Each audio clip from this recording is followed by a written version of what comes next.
under the same roof, we share the love. Embracing the differences like hand in glove. Spreading peace and joy, it's a beautiful sight. Together we shine in each other's light. United we stand in love's pure might. Watching the world share in love and light. Hearts beating as one in our peaceful flight. Colors of harmony painting the night. United we stand in love's pure might.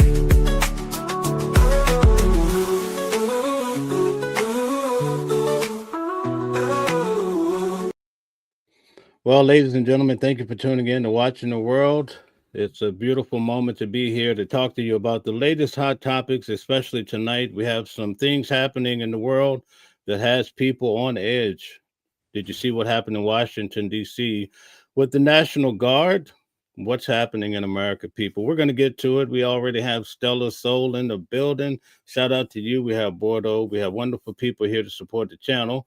Tonight we have a special guest, but it feels like she's on the home team. Candace Kelley. Definitely, we are honored to have a law professor in the building. I'm not going to waste your time, people. I'm going to bring her right on in. Candace, welcome aboard.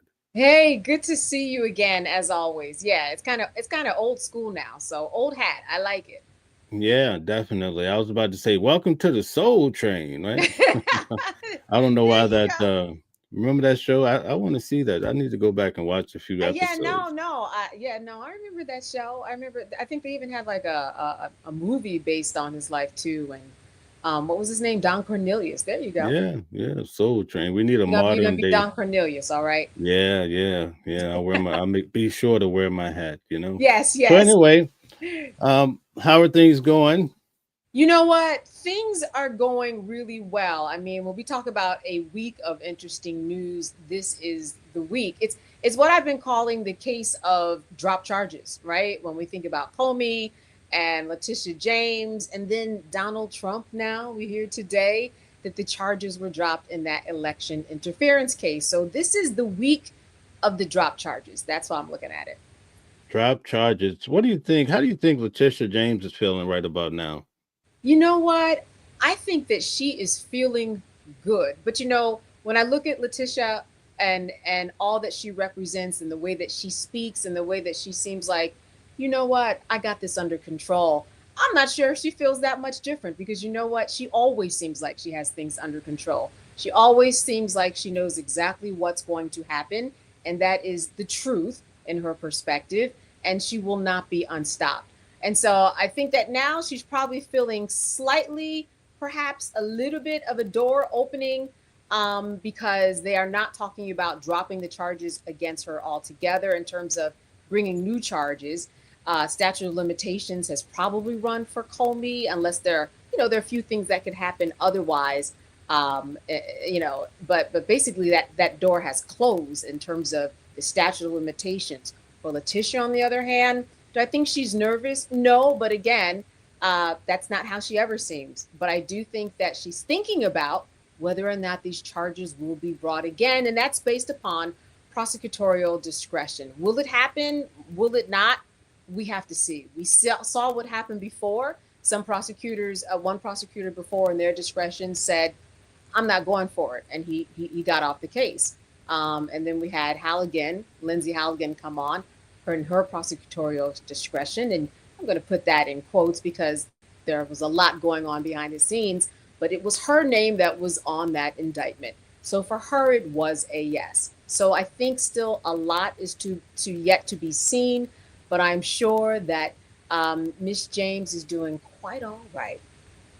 Yeah, Donald Trump said that he's not the one really pushing this whole thing, but he felt like they committed some serious crimes. And he said, yeah, they really need to take another look at it. Do you think, though, that this could continue? There's a high probability of that? Yeah, I do. I think there's a high probability of a lot of going back and forth. There's obviously going to be a lot of this playing out in the press. As you mentioned, Donald Trump already spoke about it.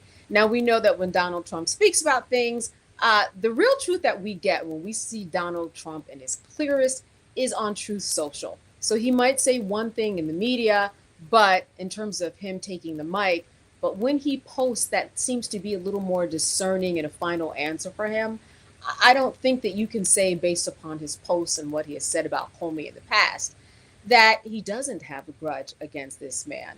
But again, it does come down to prosecutorial discretion. He might have a grudge, and that's one thing, but maybe a prosecutor, maybe the next prosecutor that is put in place might think that there is a legitimate case, might think that Comey lied to the Senate, and might feel that there was some type of obstruction of justice. So we really do have to see. You know, the two Mel actually can coexist at the same time. He might have a vendetta. However, the court is going to tell us whether or not that vendetta actually proves to be some type of indictment that is worth carrying on to a trial. Do you want the president to have a list of people who he has a vendetta against? No. You hopefully want the courts to figure that out. But I think what the question has been a lot of, Mel, is that when we look at the branches, the executive branch, the judicial branch, legislative branch, they're all becoming intertwined. And that is the issue that a lot of people legally have a problem with. Where do these lines end and where do they begin? You have the Department of Justice, who really liked Halligan. She was an insurance attorney, but then they put her on this case. She was not familiar with the process. There's normally one or two or three people who actually will sign an indictment. She was the only one. She literally couldn't get any co-signers of this case. So that makes people believe that, hey, this might be something that the president or the Department of Justice or the executive branch, if you will, is doing on their own. And that is not good when we look at what we all learned in maybe 8th grade, 9th grade, the separation of powers. And that's why, especially just the underlying current of this is so problematic. So I want to get into Donald Trump's charges being dropped, but before I do so, I want you to tell everyone who you are and what you do. My name is Candace Kelley, and I teach law at Rowan University, a wonderful university. I'm also co-host of Not All Hood. We record out of Atlanta. And actually, we have some great interviews, if I may, Mel, coming up with Pam Warner, Malcolm Jamal Warner's mother. She did 3 episodes with us, and she really graced us with her presence. But I'm at Candace Kelley TV on Instagram and on Facebook and on YouTube. And then now I'm here with you, Candace Kelley TV. Could you tell us a little bit about what you do with law? Well, you know, I teach the law at Rowan University. I teach media law specifically, where we talk about, defamation and libel. Well, that's the same thing. Invasion of privacy and the FCC, how the Supreme Court works, how media and the First Amendment versus the Sixth Amendment rights of a defendant, how that all comes into play. I also teach information about obscenity. And then I also go into a lot of contemporary cases that have to do with how we deal with social media, because that really is the wild, wild west. When it comes to courts, we haven't made a lot of decisions about that, which is why Mark Zuckerberg in January was able to say that, you know what, we're not going to do any fact checking. And so I teach in that realm too, some of the contemporary laws that are still in development. I mean, the Supreme Court has a very interesting case right now that has to do with Cox Communications and Sony Music and, copyright infringement. So that's what I teach. I also am a defamation expert, and I've served on various cases having to do with journalism and where it meets defamation. So that is my legal arena. I have a co-host that's an expert on defamation. Isn't that beautiful, people? I tell you. Yeah, I will stop you before it happens, okay? All right. I need all the help. So, I'm a big Dallas Cowboy fan, and sometimes I watch the game. I get into every moment. That's how I was looking at this Donald Trump case down in Georgia with Fannie Willis, and I was watching every move. Yeah. How in the world, excuse my language, how the hell did that get dropped? Prosecutorial discretion. That is a really big word in any case. Right? Because all cases start with a prosecutor who decides whether or not they're going to continue. Once you change your prosecutor out, and that's what happened because Fannie, she left, we saw her kind of, she wasn't on trial, obviously, but she gave her testimony in regards to her relationship with someone that she hired. Even though she was cleared it was still seen to be an appearance of impropriety, and that's what the Department of Justice pushed for. That's what the Republicans pushed for to get her off. Then when a new prosecutor came, this is where we are now. He said, you know what? Discretion. It's my decision to drop these charges. And that's exactly what he did. Listen, we saw it with Comey, and we saw it with James. We had discretion of the judge in that instance. Discretion is a really, really big thing that people should pay attention to. I mean, if you are arrested and you happen to know the prosecutor and he has dinner at your house every Sunday, and your son gets in trouble, guess what? His discretion is going to be different than if he didn't know you. That is just a fact of the matter. So we have to look at discretion, judges, and why certain jurisdictions decide different things. If you have a case that has similar fact patterns, it might be decided differently in California than, let's say, Utah, right? You've got a different type of people. So all of this has to do with discretion. That's the main reason why this was dropped. The other reason, legally speaking, is because the argument, and I think it was about a 20-page decision or paper, was that, hey, you know what? The president of the United States, or at the time soon to be president of the United States, can ask about votes. They can question votes. And so there was nothing the matter with that based upon what he saw. Okay. Now, do you think when it comes to Fannie Willis, you think this is a big strike on her locally, maybe in her region? You know what? Listen, she's more than just a local star. She is an international person that people have their eyes on. I don't think she's going to fall out of favor locally in Atlanta. She has got a big backing behind her. When I go down to Atlanta, I speak to people who absolutely adore her. I speak to people who will defend her relationship that she had in the workplace, and they'll defend her integrity. And so I don't think that this will be a big blow to her at all. She will move on, and has, and will survive this particular blow too. I mean, she was already off, so she kind of was already in the midst of that. This is just a blow to the work and the seeds that she had planted. And so now, it has gone away. So let's get to Luigi, this whole case that we're going to be covering in the courtroom here in New York City, right? Yeah. Are there any updates that you want to discuss? Yes, so Luigi is going to be, and his attorneys are going to be a part of what we call a suppression of the evidence hearing, or suppression hearing. And what they want is they want certain piece of evidence that were found on Luigi Mangione on December 9th, I believe, at the McDonald's in Altoona, Pennsylvania. They want that evidence to be suppressed. What they are saying and what they will be arguing in court beginning on December 1st, which, by the way, December 1st, it's not going to be just a one-day thing. What happens at these hearings is that you actually bring in people who are involved in the case. You bring in witnesses. So in this case, we are going to hear from the police officers that arrested him to find out what exactly happened and whether or not the evidence that they pulled from his book bag was in fact properly pulled. Did they have probable cause? That's what the question is going to be at hand. Was there probable cause? Now, the police will say, well, we had probable cause. Why? Because we were looking for a gunman who shot someone in the middle of the morning, right? Almost into daylight. And we don't know what he's going to do. So, there's this rule that police are able to kind of gather what is within arm's reach. And at that time, the police are saying we didn't know whether or not he was going to harm anybody else. And plus, his bag was actually within reach. We didn't know if there would be a bomb in there. That's what they're going to be arguing. On the other side, Luigi's attorneys are going to say, yeah, but you didn't read him his Miranda rights. And as a result, this was a warrantless search that was not justified. There was no probable cause.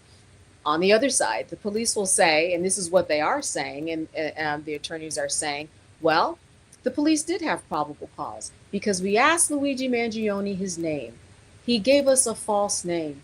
That gave us probable cause to move on further.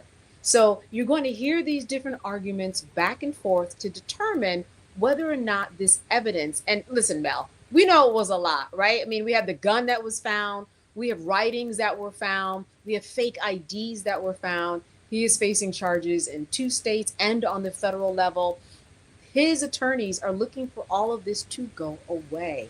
And so that's what this probable cause hearing, suppression hearing is going to be about. And so that's where we are. It's going to happen on December 1st. It's not going to be just one day. It might be 5 or 6 days, depending upon who they bring. This is a huge case, so everything is going to be done very meticulously.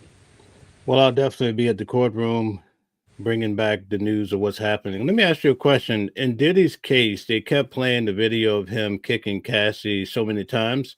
Do you Yeah. think this video of him shooting the guy will be showed so many times to kind of snow him in? Oh yeah, absolutely. This is going to be some key evidence.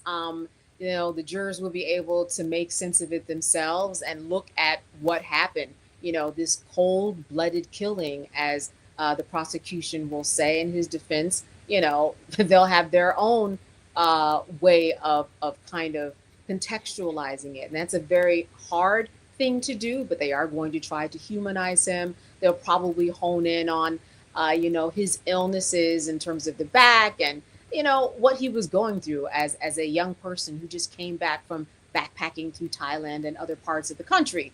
But that being said, we're going to see that video. That's going to be very important. That's where it all begins. Just like you said with Sean Combs, really his case happened because of the Cassie video, and that's why we saw that video so much, because that's where the seed was planted, and it grew into something really wild. Sean Combs' lead attorney, Mark Agnifilo, his wife is leading the way for Luigi Mangione. Does that give you any confidence as far as representing the client? So, let's take a look at what the client has to consider when they actually have to hire an attorney. You hire an attorney, number one, you have to have some money.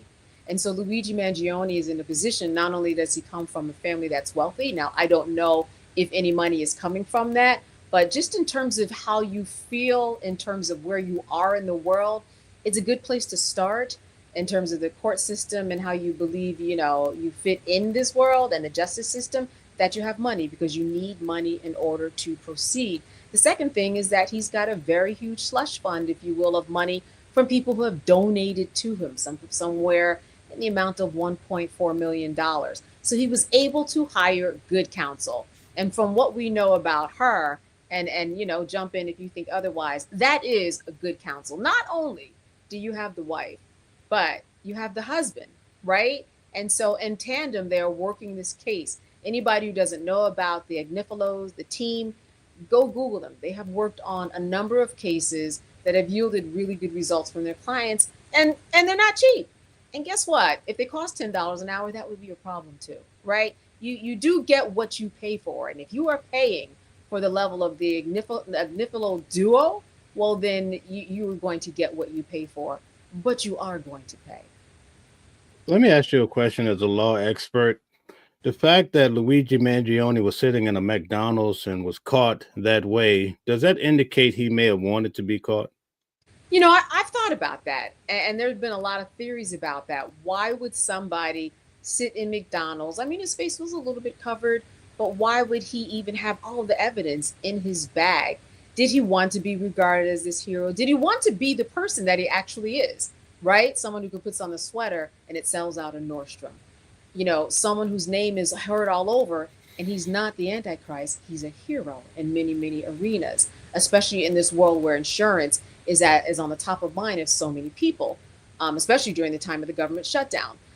With that being said, I don't know what his intentions were. I do think that it was very strange, though, that he had all of that evidence on him when he could have disposed of it at any time along the way, coming from New York City and then crossing over into Pennsylvania. Not sure of his motive, but I am certain that will come up in court, right? The prosecutors will paint him as this person who's so full of self that he wanted to be caught with the evidence and be the exact hero in some people's eyes that he is.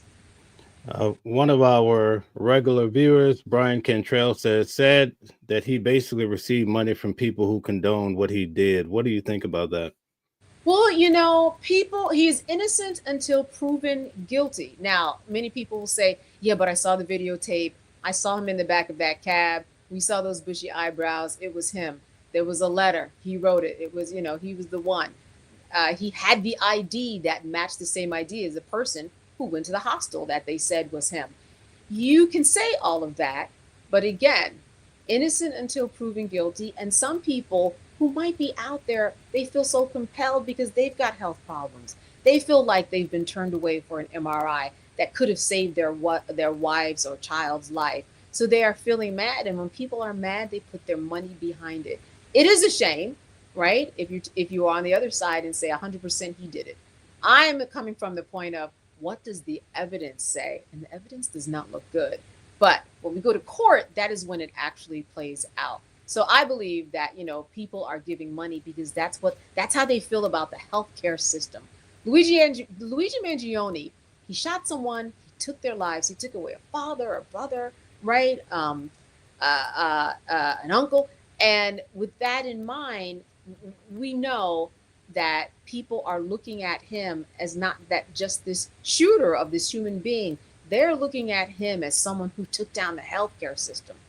And when you're online and when you're speaking with other people, and that's where you're going to get a lot of cosigners to say, yeah, and feed into it. And before you know it, hey, the money's in the pot. And I think that's how a lot of that happens. People get riled up.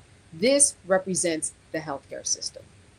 Could you briefly tell the viewers what's going to happen with us covering the case? Basically, just give a little groundwork. Yeah, well, listen, you and I have been in court. I know you recently, even a little bit more. In fact, I want to hear from you about what it's like to be in a courtroom with Luigi Mangione, but we're going to be covering it weekly on Wednesdays, bringing you the latest and greatest. And then, of course, wherever necessary, something that is breaking, something that is explosive, then we'll go live, at more than just that Wednesday live at 8 o'clock, I think we chose. And then we expect everybody to come in, chime in. We'll take them to the courtroom, take them to the legal documents to understand what has been going on during the week. So that's going to start, it's actually starting right now. We're going to be continuing into the new year. For those of you who want to mark your calendars, this case does begin within the first 2 weeks of January. I don't have that date in front of me right now, but we are going to be covering that case. Okay, so we have over 200 people here. We'd like to ask you guys to please hit the like button, share, and subscribe. Come back and check out the news that we bring forth. Let me ask you a question. Since you've been here in America, have you ever known the National Guard to be on U.S. soil? What do you think? Oh, well, I mean, yeah, the National Guard has been deployed throughout history, throughout many points of places where people have had combative issues, civil rights issues having anything to do where one believes that their rights have been taken away. That's where we have a lot of consternation and fueling of fights and people actually going to the streets. In this case, this is the same thing. This is a fight. This is a battle. This is a battle between Donald Trump placing the National Guard and the executive branch and them saying we are going to bring crime down in Washington, D.C., which is someplace that they have jurisdiction over, unlike Chicago, where you have a governor that is fighting back and a mayor that's fighting back. Washington, D.C. is a different arena that they can actually control. So they've been there for quite a long time. And by them or they, I mean about 2,200 National Guards people. In fact, there was a recent extension by the president that those National Guards people would stay there until February. So this was something that's ongoing and it's been extended. And the numbers that they are bragging about, talking about crime going down, well, they are true. National Guard has brought down crime. Crimes like, the murder rate and car thefts and things of that nature. So the fact that the National Guard has been on the ground here, not just National Guard from the local area, but from other states have come to Washington, D.C., this is what our history has been made of in terms of bringing in outside forces for certain things that cities may not be able to control by themselves, or it appears they cannot control by themselves. Okay, so I want to show you what happened today with the National Guard that everybody's talking about. Let's get to it. This is the video. A horrible way to start the Thanksgiving holiday. Two National Guard soldiers from West Virginia are in critical condition tonight after being shot less than a mile from the White House. It happened about 2:15 this afternoon Eastern time outside of Metro. A mile from the White House, bro. You think that's by design? Yeah, very close to the White House. In fact, the White House was on lockdown for a period of time. This happened about 2:15 this afternoon. I would say that if I were someone who was going after the National Guard, it certainly would make a bigger bang, if you will, if it was near the White House. So it sounds like this was something that was pre-planned. And according to some of the latest reports, it wasn't just one or two people that were involved. So these are the types of investigations that are happening now, and the White House certainly is paying attention. And that probably was something that was intentional, because if you want the eyes on you and something that you are doing, why not do it with really an eye shot of the White House? Okay, very good. Let's get back to it. Station. President Trump was briefed in Florida. The White House was placed on a lockdown, and flights to Reagan Airport were actually suspended. A suspect is in custody. He was shot and is said to be severely injured. Correspondent Mark Meredith has been on the scene all day. He joins us from there right now. Good evening, Mark. Brett, good evening to you. You can see the investigators are still out here. Investigators calling today's attack a targeted shooting of two National Guards members from West Virginia. These members were here in the nation's capital to help make D.C. a safer place. And while we are awaiting any update on the condition of those two people, we are learning more about what happened leading up to the shooting. As you mentioned, it occurred outside of a D.C. metro station around 2 o'clock today. And we also heard from the FBI Director Kash Patel, who's offering the full resources of the federal government to make sure they understood what occurred. The fact that they shut down the airport, you think they thought it could have been a terrorist attack? Oh, absolutely. Absolutely. And that's exactly why they did that. Shut down everything. The White House, you have people, at very, very busy part of the holiday. I mean, I think even now with parades in preparation just for Thanksgiving anyway, there's already a high alert of police officers locally, because so many things are going on and so many more people are populating the Capitol. Then you add to that you're putting everything on lockdown because we know the history of our country, and just to make sure that we do everything that we can to make sure that people are flying safely. So all of that certainly made sense. But it turns out that it was something that they didn't have to worry about, which was good. Okay, we have 500 people here. We'd like to ask you hit the like button, share, and subscribe. Let's go back to it. Make no mistake, they will be brought to justice. Since this is an assault on a federal law enforcement officer, this will be treated at the federal level as an assault on a federal law enforcement officer. Police have yet to say if the suspect shouted or threatened the service members before shooting, but that suspect was shot by responding officers or service members and quickly captured. His condition has not been released, but eyewitnesses told us that he was conscious. D.C. police say they are also still trying to put together the timeline of exactly what happened. We have reviewed video from the area. It appears, like I said, to be a lone gunman that raised a firearm and ambushed these members of the National Guard, and he was quickly taken into custody by other National Guard members and law enforcement members. The deployment of National Guard troops has not only been closely watched nationally, we certainly covered it on this program, but it's also been controversial too. D.C.'s Democratic mayor has walked a fine line, sometimes supporting the Trump administration's crime crackdown, while at also times criticizing how it's been carried out. We heard from Mayor Bowser also this evening. I've had the opportunity to brief U.S. Attorney General Pam Bondi, who was speaking to the president when I called, as well as the United States Attorney Pirro, who assured me that this case will have her office's complete attention. And as we covered last night on this program, Bowser will not be running for re-election in this city. She always comes across like she's at the top of her game. What do you think about that?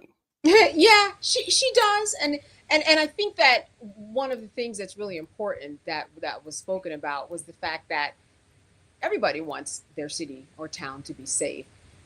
The question really is the how. And so often when you see her speak or respond to the president or respond to anybody from the executive branch. It's generally about the how. And that is what's really at stake here. The National Guard, the reason why it was deployed, it's not the how that she wanted. It's not the how that many cities want. So for people who are wondering, well, where is she? Because is she for it? Is she against it? She is for a safe city. She's just against the how. Certainly she's on top of her game. And I think that she makes a good position in terms of what she has been arguing. I think that the president and I think that the Department of Justice, remember that Washington, D.C. is kind of its own unique situation, and that it's subordinate to the president and the executive branch. It's its own thing. And so we think about what the president wants and what the outcome has been. He can actually cheer on big numbers in terms of safety, because that was his whole reason of being there. So you have these two competing forces, and then a situation like we have today. Okay, very good. We are also waiting to see if there's any more information about how the National Guard troops that are also in D.C. will respond going forward. We are told tonight, Brett, that the Trump administration plans to send even more troops from across the country to help police D.C. Brett. Mark, these two National Guard troops are in critical condition tonight. There was some confusion early on that they were actually killed. That came from West Virginia's governor, who later walked it back. What do we know about all that? Right, you're right. It was a quick whiplash as we were trying to piece together what happened. We were out here on the same street corner when we saw the social media message from Governor Patrick Morrisey, the governor of West Virginia, who would be the commander-in-chief of these troops that were out here. He had said that they had been killed, but then he walked that statement back about 20 minutes, saying he too was getting some confusing messages, conflicting messages about what happened. Our team is. When I first heard the case today, I heard that 3 people had been killed. So it's intriguing, like how this all got twisted. Yeah, it's intriguing and not surprising, though, right? I mean, this is the world that we live in, where different media forces and people, individuals who want to tweet and post and be the first to say something. I mean, it's one thing to say, okay, my constituents need to know the truth and they need to know it quickly. But it's another thing to actually verify facts. I mean, if you haven't spoken to the family or someone who's in the hospital next to said alive or dead body, you shouldn't be posting and you shouldn't be tweeting. What a strain on a family to think that their loved ones have died when they're really alive, and that they're hearing that from the news. So all of that, I mean, just in terms of responsibility and being and making sure that you're posting the right information, that's a problem. That is a problem. And especially when someone dies, you really have to be very, very careful about what you post. That could be really traumatic for someone. That could be a lawsuit. I could create a lawsuit out of that. Wow. Robert Ward says Trump needs his martial law excuse. The Epstein Files are dangerous for him. What do you think? Yeah, the Epstein Files, this is one of the things where we talk about, what is actually headlining news and what is displacing it. Trump does have a tendency, or it might just be the algorithm that's out there where you have these major competing stories.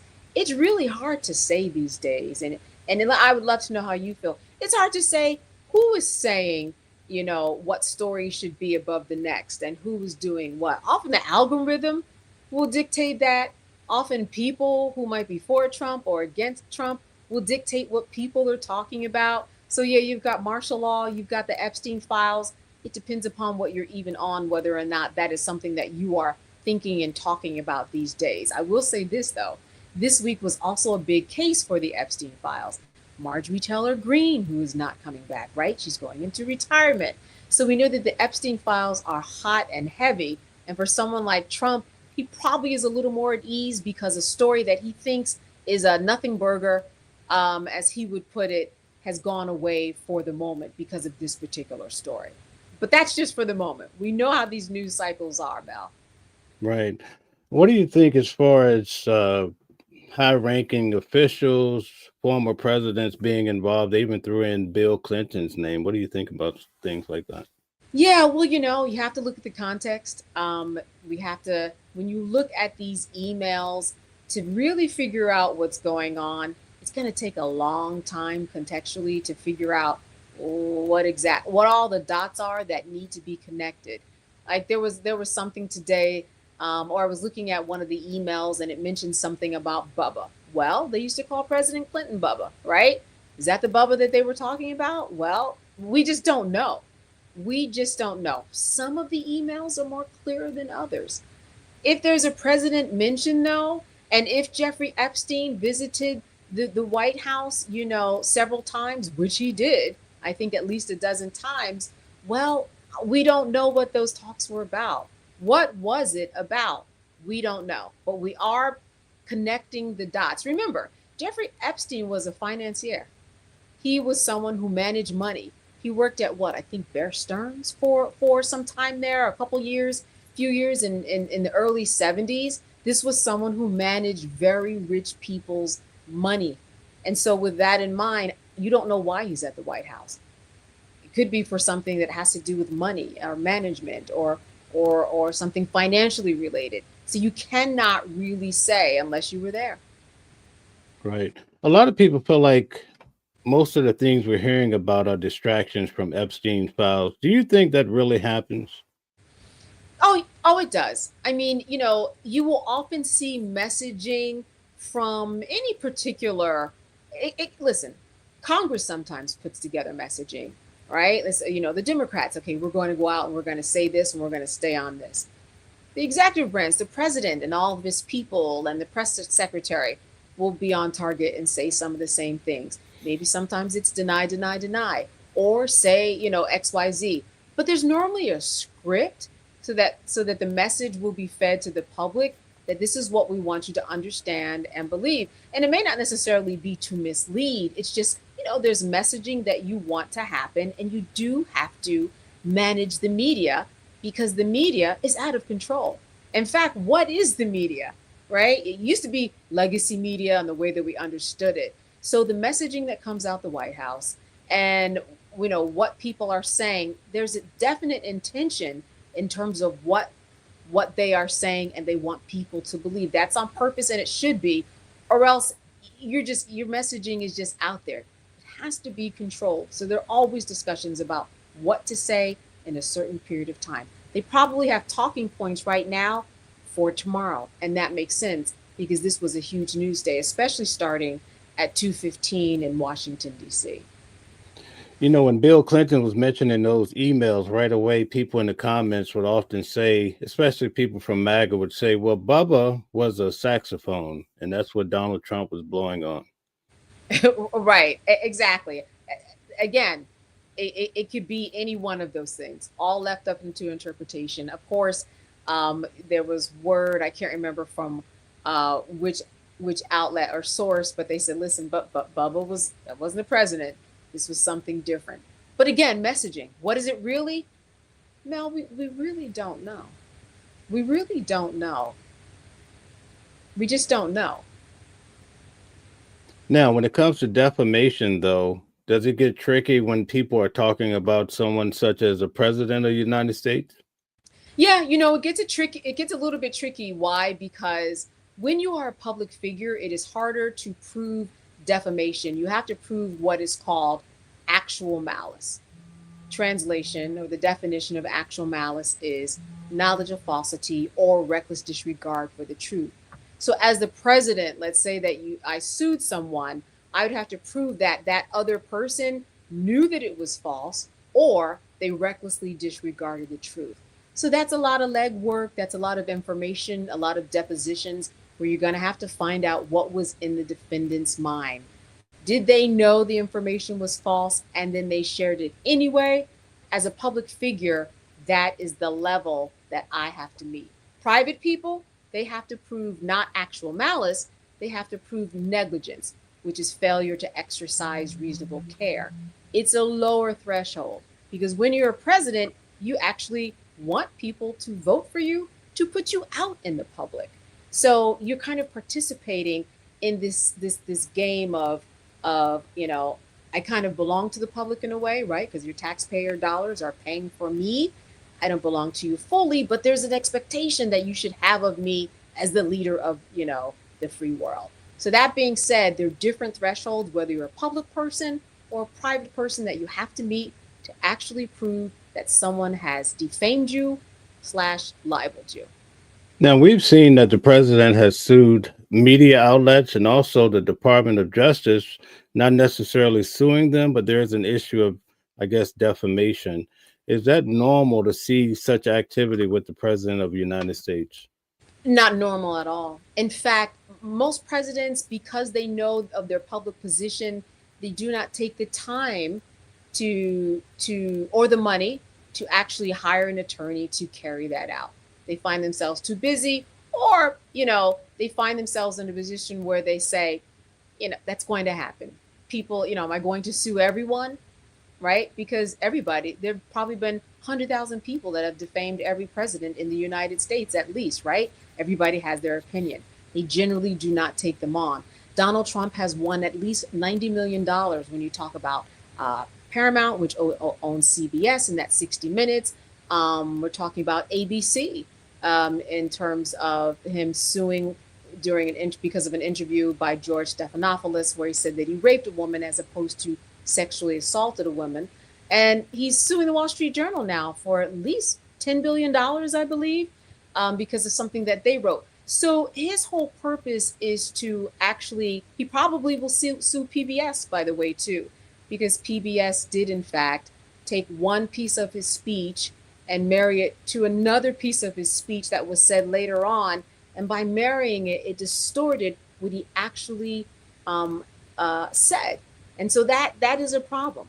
Media outlets cannot do that. You cannot piece together pieces of speeches because it's going to be a whole different intent than what the president actually originally intended. So I will say this, he's got the time. I'm not saying that, the courts have decided right or wrong, but they decided in his favor. He convinced somebody that 90 million that he won actually was supposed to be due to him. We will see what happens in the rest of these cases. Okay, we have a lot of new people here. We'd like to ask if you could hit the like button, share, and subscribe. Can you explain to them, the new people, what you do, who you are? Oh, sure. Hey, everybody. First of all, good to see you. Good to have you here. I'm Candace Kelley, Candace Kelley TV. You can follow me on Instagram, on YouTube. I also teach media law at Rowan University down in South Jersey, outside of Philadelphia. I teach a bunch of amazing seniors and juniors. I also do defamation law work with various cases. And I also host a podcast called Not All Hood. I hope that you will join us. Tomorrow we have an episode with Malcolm Jamal Warner's mother, Pam. I co-hosted the show with his son.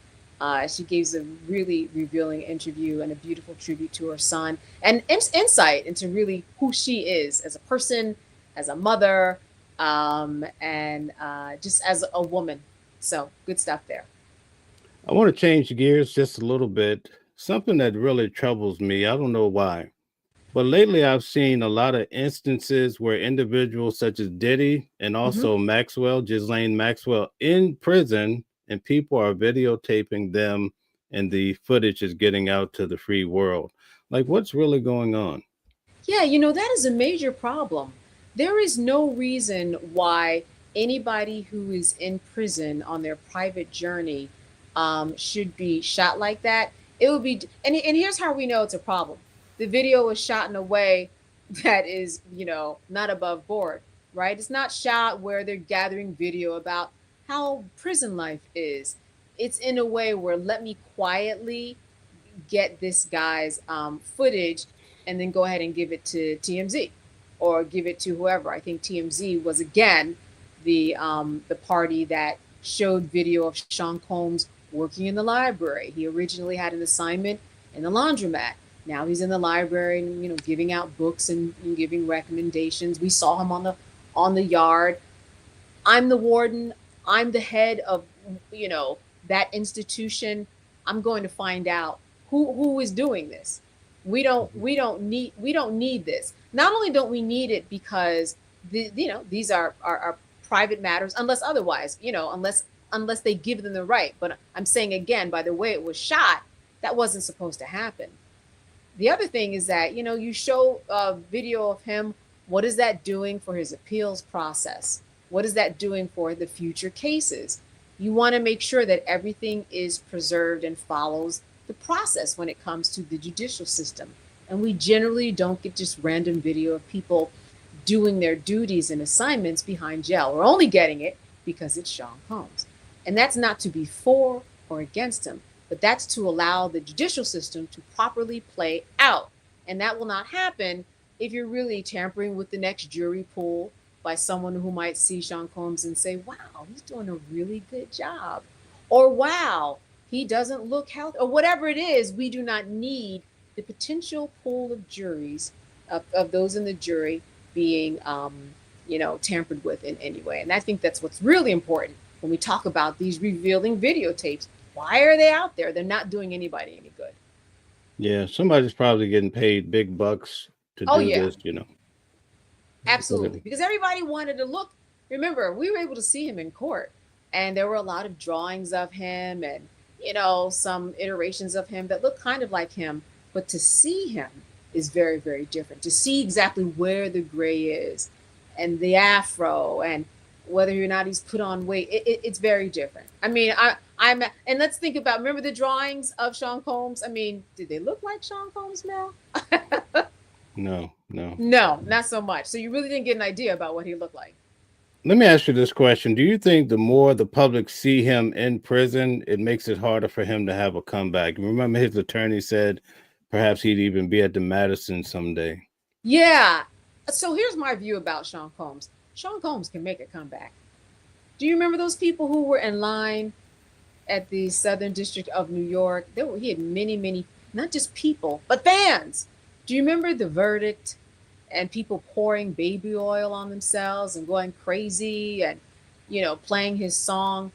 He's got people who are probably in jail right now giving them their demo tapes. Yes, I brought the word back from 1982. Tapes. Giving it to him right now. Let's be real. When he comes out, he's got plenty of people that are going to want to work with him. Now, that's not me making an assessment about his guilt or innocent or whether I think he's safe to work with. I'm saying people are definitely going to want to work with him because they're still going to want their music produced. I mean, he didn't take his talent away. They took his liberty away for a short period. When he comes back, when he comes out on that stage, the crowd is going to go crazy. I mean, do you somewhat agree? Not agree? Yeah, I think so. I tell people, I think the day when the verdict came in, right? Yeah. If they had to let him walk out of the front door of that building, they would have made him like a demigod, Oh, absolutely. They would have. Even with him being in jail right now, the crowd was still going crazy because he didn't get the RICO charge. Right. Yeah. So we're at the point we're running out of time, but I want to go through a few of the comments. Thomas says Democrats are in the Epstein Files. Not, what do you think? Oh, yeah, absolutely. Here's the thing, and this is why there was a lot of hush-hush in and around the Epstein Files. Remember, at the time where the Cash Patels and even Donald Trump was running, and a lot of people were saying, release the files. And then there was a halt, right? That was the Republicans. And then the Democrats, too, they've always talked about release the files. But, there was a point where there was not a lot of movement on them. And I think that the Democrats and the Republicans, everybody was happy. I think there would have been a lot of people that would be very happy to see it go away. Democrats, Republicans, socialists, communists, it doesn't matter, right? We had the Harvard president who was in there. Yeah, a lot of people are mentioned. That they're taking bets on, you can make a bet on who is mentioned in those files, and they have a whole list of people that you can bet on, 30%, 40%. Is LeBron James in there? Is, Prince Charles in there? And you can make a bet. So it feels like it's just open market as to who could potentially be in those particular files and emails. I don't think that anybody is off limits. Okay. Hello says Trump is only mentioned 1,600 times. Only 1,600. Well, there you have it. Right, right. And still, we have to understand too that the mention of Trump does not mean anything in terms of his guilt at all. The mentioning is one thing. I mean, they're going to mention, Jeffrey Epstein has been to the White House over a dozen times. He has played with presidents, right? He has played in the playground with presidents and rich people. And he has to have communication about when and where to meet said rich people, or when and where to meet Michael Wolff, right? Who's basically giving him advice about how to handle people within his circle and how to handle Donald Trump. So people will be mentioned, but we have to go a step beyond that when it comes to evidence and indicting somebody, right? Literally and figuratively, in terms of what was going on with Epstein. Okay. Aryan says Epstein was besties with Trump. You know, that is at one point what they said.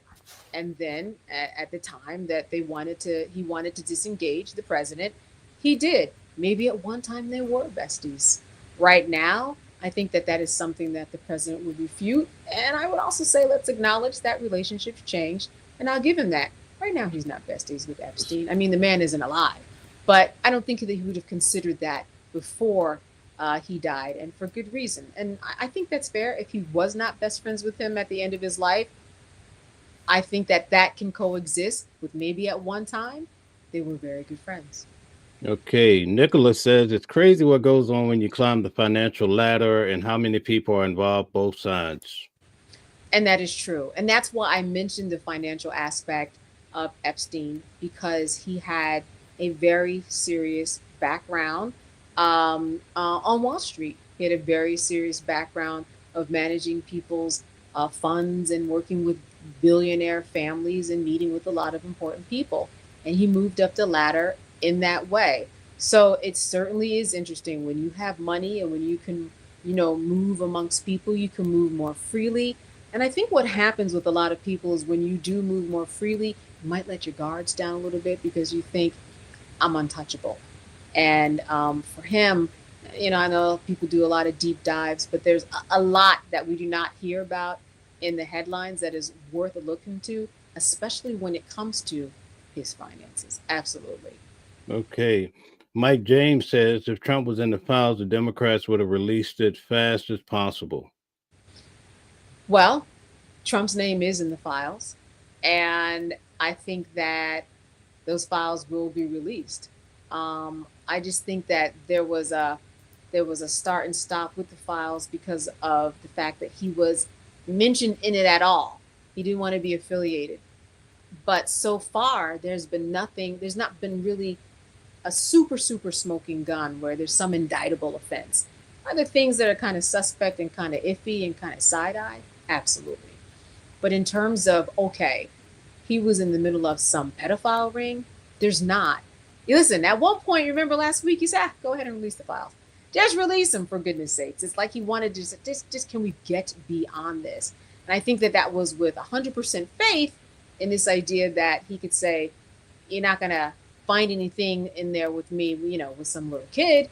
And I think that that's really the point there. Or sexually abusing a woman, and that's really the point there. Okay, we're going to take one more comment or question here. Reader Dad says, Democrats or Republicans release the files. It's Trump blocking it MAGA PDF cult. Well, everyone is entitled to their own opinion. Is Trump blocking it? I don't know. I would say to that person, wait and see. Remember, at one time there was going to be no release of the files. Then we got a few emails. Now we're at, tens of thousands of emails that have been released. Little by little, within the next 30 days, according to various reports, all of the files should be released. Now, will they be the grand jury files? I don't know. Grand jury files are generally sealed. If that's the case, if we get these grand jury files and released, this is a huge deal. This is really almost unprecedented, and that you have Democrats and Republicans saying, you know what, let's just go above the law and let's unseal these grand jury documents and let's let everybody see. If that's the case, that's probably a win for everyone, because then the files can be studied privately by everybody, but at least the files are released and it's no longer in the headlines, and some other business can be moved on to. Okay, so we've reached our time. We will be coming back in 10 minutes with a different show about news whispers. But as for now, Candace, it's been wonderful to have you on the show. Would you like to close out? What would you like to tell the people? Well, I would like to tell people, in the age of misinformation, never trust the AI search that you do. I mean, really, go back and double check. Google does an automatic search and it will give you information. Don't trust it. Always go back on it. I was doing something the other day and they said, actually, correction, Joe Biden is president. Come on now. So just be informed. Don't be misinformed. There's a way to do it. Go back, check, double check, look at 3 to 4 sources to see exactly what the news is out there. Thank you so much. It's nice having you on as always. And for all of you who are viewing, we'll be back in 10 minutes. Thank you all for your like, share, your subscription. It means so much. Candace, have a great night. All right, you too. Thank you. Different voices, but the same song. Building a world where we all belong. Kindness leading the way, breaking the chains. In the symphony of love, the thing remains. Embracing diversity, brighter days in sight. Watching the world sharing love and light. Hearts beating as one in our peaceful flight. Colors of harmony, painting the night. United we stand in love's pure might.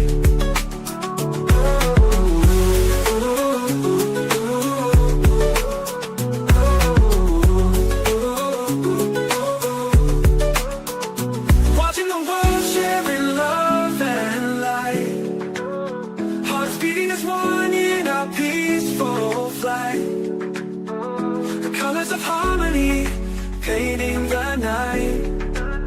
United we stand in love's pure might.